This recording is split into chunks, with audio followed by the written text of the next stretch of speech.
As a photographer, I constantly meet women that wish they were more beautiful. They'll say to me, change this, Raquez, fix this, smooth that. Or I'll catch them saying, oh, they're not beautiful, or they wish they could do this to their bodies or that, looking at this, comparing themselves. All of this pain. This made me realize that women face so much pressure just to feel like they're enough. So I decided to create the SHAPE campaign. SHAPE represents simply human advocating positivity everywhere. SHAPE, get it? So I launched a nationwide search and received submissions from all over the country, but only 6 proved to have what it takes. I want to take the diamond in the rough and make her shine brighter than ever.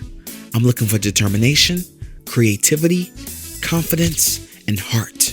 Every size, every color, and every shape. And you better believe I don't shoot for the stars.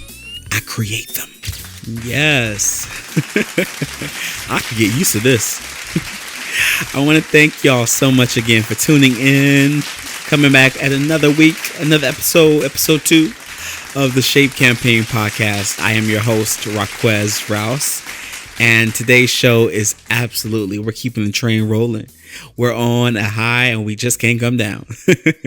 Today's episode is entitled, It's Showtime. And our guest today, she has a story. Listen, it's one of those things where you're trying to keep your composure, but you really just want to break down and cry. This young lady has been through so much, and she's just been such a resilient butterfly that just keeps flying higher and higher. And so I just know that you're going to be really touched by her story. Without further ado, the fantabulous Arie Fisher. What's up, Arie? What's up? How are you today? I'm good. How you doing? I am excited to be talking to you. Like, I have been looking forward to this conversation literally for the past month. And the anticipation that has built up is just so overwhelming. Thank you for being here. Thanks for having me. Yeah, for sure. You were telling me that there was something exciting that you thought about. What was that? Well, I was saying, it's like you were saying, it's showtime. And I was like, it's showtime, baby. Showtime at the Apollo. Showtime, for real. So, I want to just, take this opportunity to have this conversation with you. We are 2 months since we've done the initial photo shoot for the promo for the campaign for SHAPE 23. And this was something that was super duper life-changing for some folks. And how was your experience? Well, for me, I know you remember, by the end of it, I was crying. And I was just so overcome with emotion because I felt so beautiful, and I had never truly looked at myself in that way before because of other influences. But that day really made me happy, and it was a really good highlight for me. That's awesome. So you said that you never seen yourself in that way before. What does that mean? So I like to take selfies and take pictures and do makeup, and I'll feel cute, but it was something about that day, being in the studio, and I've always wanted to do modeling since I was little, but I never thought I would be able to because by society standards and everything, being a plus size girl. But it was honestly a dream come true for me. And I guess I got all choked up realizing when I was in the moment of things and having the lights on me, and it was just everything that I envisioned happened. Well, that makes me excited to hear you say that, because it's nothing anticipating something and then it happens and then you're disappointed and let down. So that's definitely not the experience that I wanted you to have. I wanted you to feel like you just explained. So I remember the day of the shoot that you said that it felt like a surreal experience for you. Talk about that. Yeah, it felt surreal, kind of like an out of body experience, because in my head I was just is this really me doing it right now? I do that kind of stuff in my room, but to actually be in a real studio and have the opportunity of somebody even considering me or wanting me to be a part of their project, that's why it like felt surreal. And I just kept saying to myself, is this really happening? But it was really happening. Yeah, it really happened. Now I know that you're from Charlotte, North Carolina. Tell me a little bit about your childhood. What were things like for you as far as your upbringing and how you were treated or taught to feel about the way you treat yourself? Yeah, so growing up I was raised by my wonderful grandparents, and I feel like I had like a really sheltered life upbringing. I was raised as one of Jehovah's Witnesses. So we were taught like different things about like morals and things like that. And Hmm. so um it was just kind of hard growing up because I got bullied a lot. Hmm. And so I had like one side telling me, turn the other cheek, don't fight back, keep the peace. And then like another side of me wanted to be able to stand up for myself. Hmm. But I would always lean towards the like keeping the peace part. And I feel like that kind of messed me up growing up because I would constantly get bullied like Hmm. everywhere I went. And then that carried on into my adulthood. Mm. So you feel like by your religious beliefs hindered you from standing up for yourself. Essentially, is that what you're saying? Um, Not entirely. Like with some of the things, yeah, but it was more so like my grandparents just wanting to make sure that I was like on the right track, not getting in any trouble, like keeping me out of harm's way. I couldn't even go outside when I was growing up. What? Like, yeah, like there would be kids across the street I'd be wanting to play with, and they would be like, nah, we're not gonna have that. They didn't want like any like negative influences in my life. Hmm. So I like that's why I said shelter. Like I grew up Hmm. very, very sheltered. And then like I started finding my own person as I grew up and Hmm. still even today. Sure. Yeah. And I think I can identify with that being sheltered. I too was raised by my grandparents primarily. And although we weren't Jehovah's Witness, I do have family that is Jehovah's Witness. We were is more predominantly Christian, non-denominational, and it was kind of like that. There were certain movies I couldn't watch, certain toys I couldn't play with, just Mhm. because of the religious basing of what we believed. Now, do you still have that religious belief system? Are you still very religious or? Yeah, still definitely active one of Jehovah's Witnesses, but what I've learned over the years is like some people they take things very very strict, Mhm. and not saying like don't go by the books of things or like what you're taught, Mhm. but in the sense of some of that like kind of held me back because I was very much a perfectionist and I felt Mhm. like, oh, if I do this wrong, even like mess up slightest, then I'm wrong. I'm a bad person. That's what I like put in my head. Mhm. But like over time and like growing into different situations, I'm learning like you can still have that faith, but you don't have to be as rigid. Like if people are bothering you or you being bullied, like, you stand up for yourself. You speak up, you say something. So I'm finally like getting that voice that I wish I had as a little girl. Mhm. Mhm. That's awesome. Now, do you feel like your grandparents taught you about self-love or self-esteem or anything? What did they do to instill that in you? Um, well, I mean, of course, my grandparents was like, "Oh, you're a beautiful young woman," and things like that. Mhm. But I don't know. I guess I didn't feel like I got a lot of that, and maybe that could be it too. I would look at other influences and like people at school, and then with the bullying and all that, it made me feel like I was less than. Mhm. So I believed it because that's what I was told, Mhm. by the majority of my influences in my life. So Mhm. like I wish they could have like, did a better job, but they've done like honestly like the best they possibly could. Mhm. But when you get so many voices and like people telling you things, you start to believe it, especially if you don't have like someone else solidly telling you, "Hey, no, they're wrong. Like Mhm. you're a great person." And so I had to kind of like figure that out. Mhm. What type of things would be said?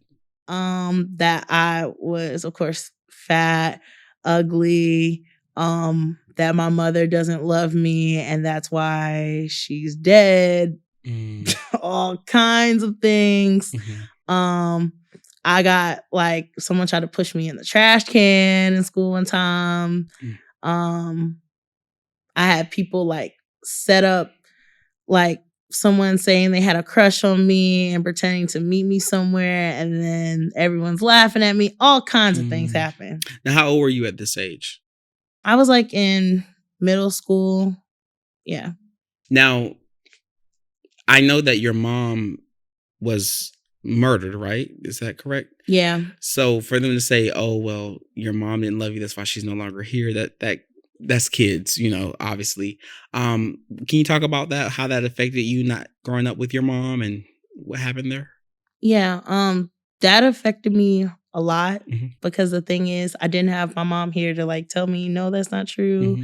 And I just like believed other people's thoughts. So it was really hard for me growing up being raised by a generation that's like 2 gaps ahead of me. Mm-hmm. When everyone else around me, for the most part, had their parents. I feel like it had definitely affected me emotionally. Mm-hmm. And it's kind of trickled into some things now that I'm trying to undo Mm-hmm. about myself. Mm-hmm. But it was hard not having mom. And then I didn't have a dad either. So like my grandparents were mom and dad. Mm-hmm. But because like the generations are so different, because Mm-hmm. they're in like their late 80s, like generations are so different. It's like they couldn't really like help as much with what's going on in today's society because I was too busy teaching them and they were trying to teach me, but their teachings I felt were like really dated. So did you ever have like a stage in your life where you were like rebelling against what they were trying to tell you and you were like just trying to be this rebel and do your own thing?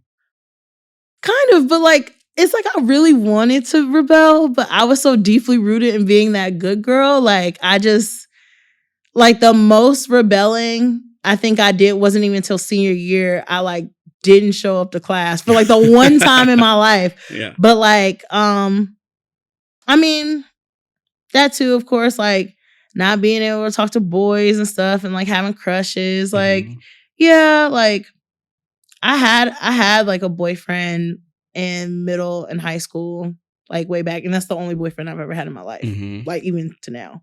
But so y'all are still together? No. Oh, okay. No. Got you. No longer together. Great person. Wouldn't say anything bad about him, but like we just kind of drifted separate ways, different paths. Got you. Yeah. So I know you say that you feel like you have issues and challenges with abandonment. Can you talk about that? Yeah. So growing up without a mom and then seeing everyone else around me like with their parents and like super close, like my family was never super close or tight knit. So, and then growing up as an only child, I was always by myself. That's what it was. And whenever someone would like come close to me, I would want to like embrace them and wrap them in and hold them tight. And then like they would leave.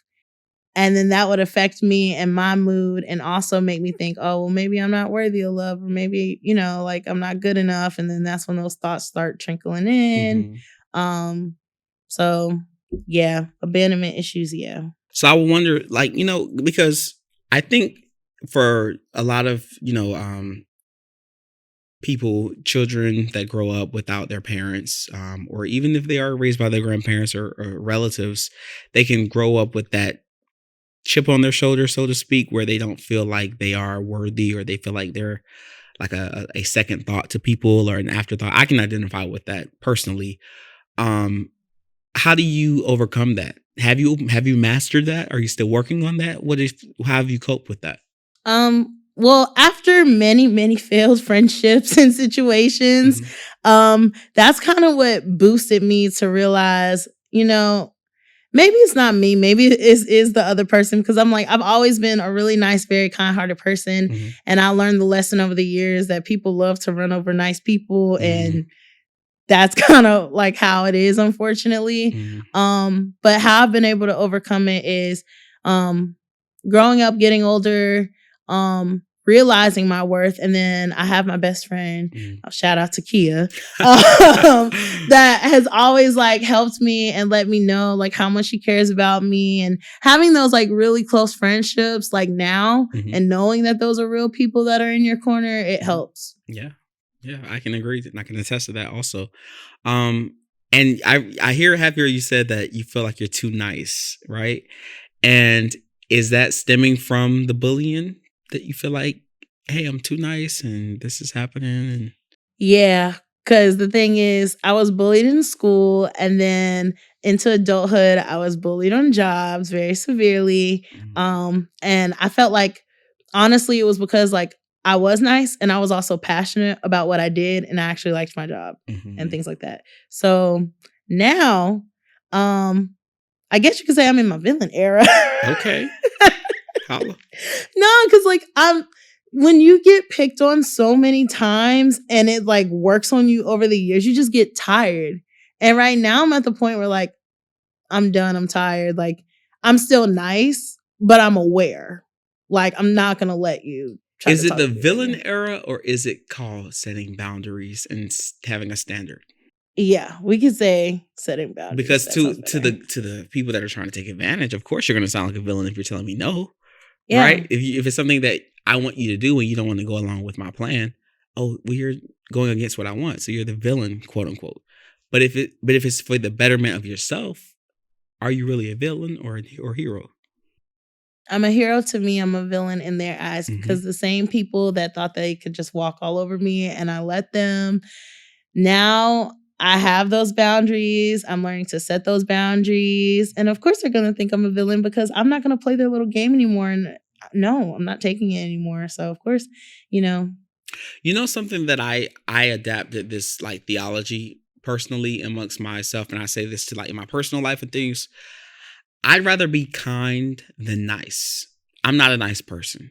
I don't agree with being nice. To me, nice people can be walked over and be doormats and be taken advantage of and be manipulated and controlled. Not saying that you can't be manipulated if you are kind, but it's not as easy to do that. Kindness to me is rooted in what's the best outcome for both sides, both parties. I can be kind to you because you are a human being and I have respect for you. However, I don't have to be nice in the sense of giving you everything that you want. So to me, being nice is equivalent to just going along to get along. And kindness is more so about, let's be fair. Let me do something that is fair to myself, but at the same time that shows you the proper respect, while at the same time still maintaining boundaries on both sides. What do you think about that? I agree with that. So that's how I'm not telling you to adopt that, but maybe that's something how you want to look at it, because it reminds me that it's okay to set boundaries. It's okay to allow people to realize that there are consequences for your actions. So if you are going to cross my boundary and continue to do it after I've told you this is my boundary and don't cross it, then I have to walk away. The consequence of that is me walking away from you as a person in my life, whether you are a relative, a friend, whatever, because I have to be kind to me too. Like you want me to be kind to you, which is fairness, right? Right. We'll be right back. Hey, it's your guy Quest here. I want to thank you so much for tuning in to the Shape Campaign podcast. And as a quick reminder, please be sure to check out all of our exclusive interviews from the rest of our Shapecast, as well as the promotional rollout at raquezrouse.com. And for more exclusive behind the scenes stuff that you may have not gotten to see, at my Instagram handle at mr.raquezrouse. That's Mr. Raquez Rouse. Now back to the show. So the Shape Campaign, right? What inspired you to join this movement of celebrating beauty? Well, I remember when I first saw the advertisement, I was on Facebook, and I don't really go on Facebook that much, but I just felt like scrolling. And then I saw the ad and I was like, I wonder if I could do something like this. And then when I heard what it was about, I was like, maybe like I could be a part of this. So I was like, hey, why not just put the application in, just see what happens. If it's a no, if it's a yes, great. And so I decided to just take a leap because I liked what it stood for. And yeah. Now, if you all were sitting here in the studio with us, you would see that Arie keeps looking at the promo. So I have the original promo from Shape 2022. I'm in the studio and I use it as a beacon of inspiration for me. I look at it every day. And what do you think about that? Because you keep looking at it. What stands out to you? What are you thinking? They're all baddies. They're all baddies in their own right. And I see myself in them. And like the confidence that they bring, like the naturalness is not like, it's not fake. Like they're all like really fierce women. And I feel like now in my adulthood and after many lessons, I feel like I'm a fierce woman and I deserve to be up there with them too. So Yes, ma'am. You're making me tear up. Now you had me tearing up on the day of the shoot too. One thing about you, Arie, that I've noticed, and I love this about you, you have this sense of there's a free energy, a free spirit that I get from you. Like I know that you're grounded in your religion, and that's great, in your faith. However, I feel a sense of like you're very lighthearted. Like your energy is not. It's not heavy. It's not toxic, for a lack of a better word. It's something that it's like you want to be around you. It's very attractive. It's an attractive energy. Do you feel like you've worked hard to maintain that spirit about you, even though you've been through so many things that have not been great? How do you maintain your beautiful spirit? That is such a great question, because this podcast could go for on and on after all the stuff that I've been through. But I think like just being very aware of like the person that I am and knowing that I'm a good person and not listening to those negative voices anymore. Also just like being more confident in myself and not allowing myself to believe these crazy things that people say about me. Because at the end of the day, like, I'm not for everybody, but my body is for me. So that's what I'm gonna do. And that's how I'm gonna be. Now, have you gone to any extremes to look a certain way, or how do you feel about cosmetic surgery? Because that was one of the reasons why I did start the campaign as well, because I felt like there were so many negative things about go to the DR and get this done, or get this nipped and tucked. How do you feel about all that? So I considered something before, but then I thought, like, to be honest, I thought about all the mistakes that happened in the surgery rooms, and that kind of like freaked me out. And I was like, nah, never mind. I'm just gonna like love my body and just keep healthy how I can. But maybe I'll change my mind down the road. But I don't knock anyone that does it, because like however someone wants to feel about their body or change their body, like that's their prerogative if it makes them feel better. But for me personally, I like how I am. Obviously, like, I would like to be a little smaller, maybe, like tuck a little thingies, but maybe a more natural process for me, not like going under the table, under the knife per se. Do you think that it's practical to just say, I love my body? Is it every day that you love your body, or is it? Absolutely not. Okay.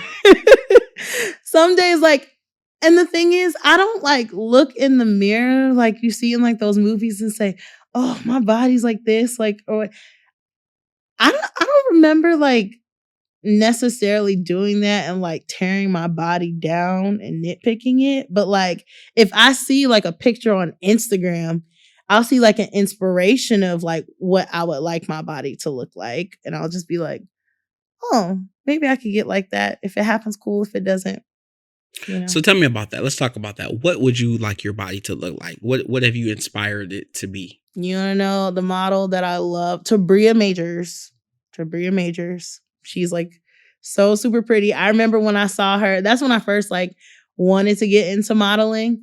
I would see like those touring magazines. I wanted to do print and things like that. And I would always see her there. And I was like, oh my gosh, she's so pretty. And like, she like has like the curves, but she's still like plus size and like super pretty. Cause I never wanted to be like, for me personally, cause I'm not knocking anyone else's body, but I never wanted to be like super slim, like, super straight and narrow like that. That was never like me. I've always liked my thighs. I've always liked my curves. Just kind of maybe want to like tone it a little bit, but I've always liked being a bigger girl.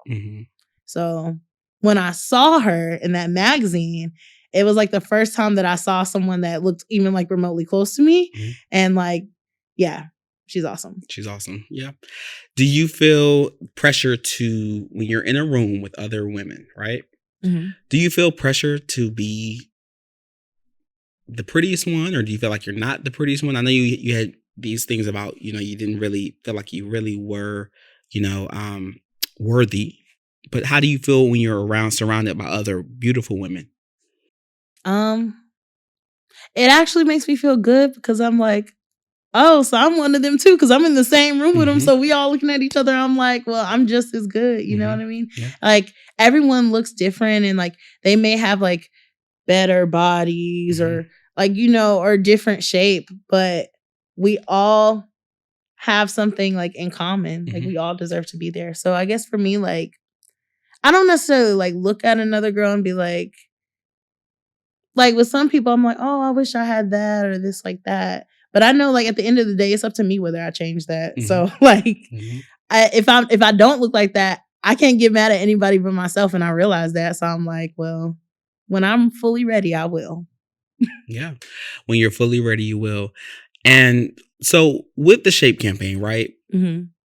The Shape campaign is essentially for women to be able to find someone in the campaign that they can identify with, right? I believe representation is everything, and when you see someone that has something that you can identify with in a space, you know that it's possible for you, right? So, what do you want a young woman or a more seasoned woman or a little girl looking at your photo when this promo comes out? What do you want them to gain from that? What is there any story or message that you can give them specifically directly to help them overcome their challenges? Um, I want whoever is looking at it to know and feel like I can do whatever I want to do. And I don't need anybody to tell me that I can or can't do it. Like I want them to be able to see it in them looking at me.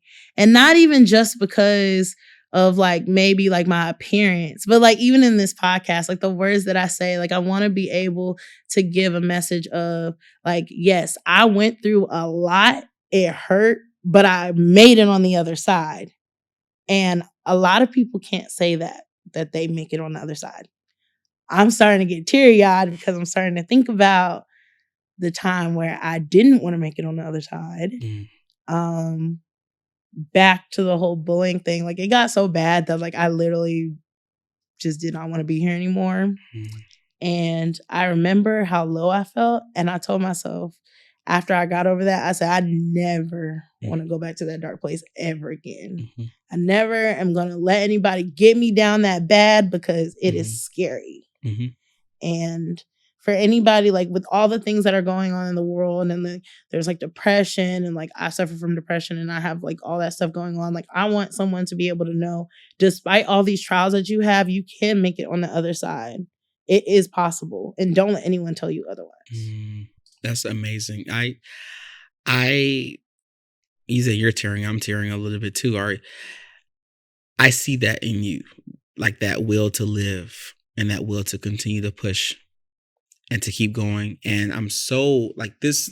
You were the perfect candidate. And I don't know if I told you that before or not, but that's what I've always thought, that you're the perfect candidate for this campaign because it's designed for women just like yourself that say, hey, I have a story, I have a past, this is what I've been through, but I don't want to give up my life. And I want to be able to encourage somebody else to keep going. And that's exactly why we're doing this.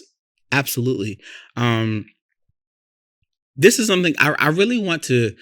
This was our first time working together, for the campaign 2023.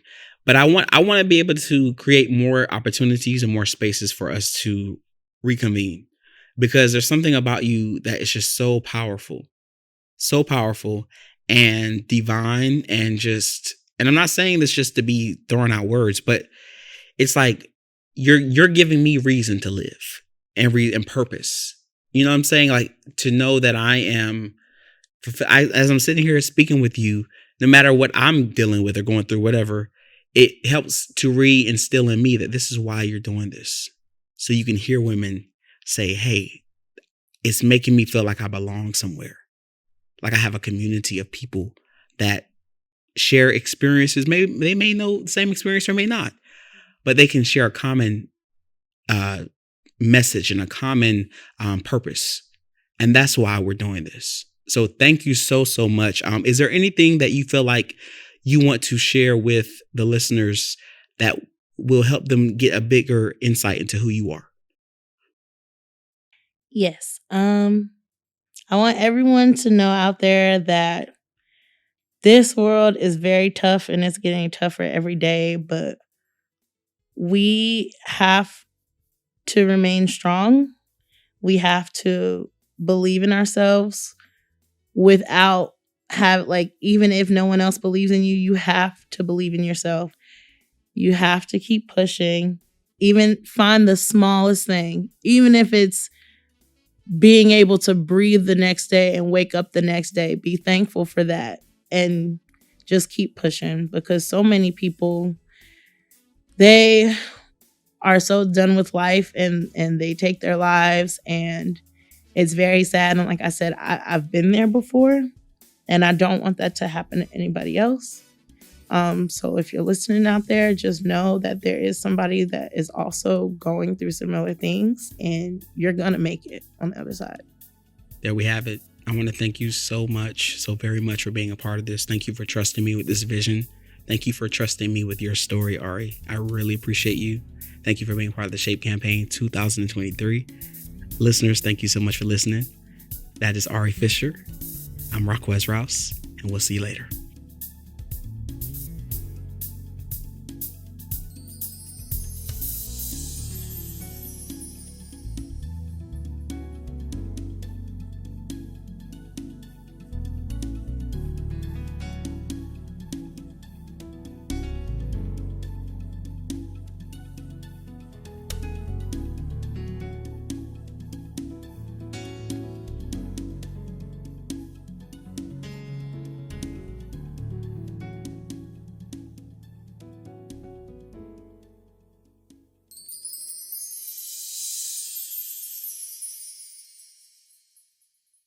Stay tuned for our next episode.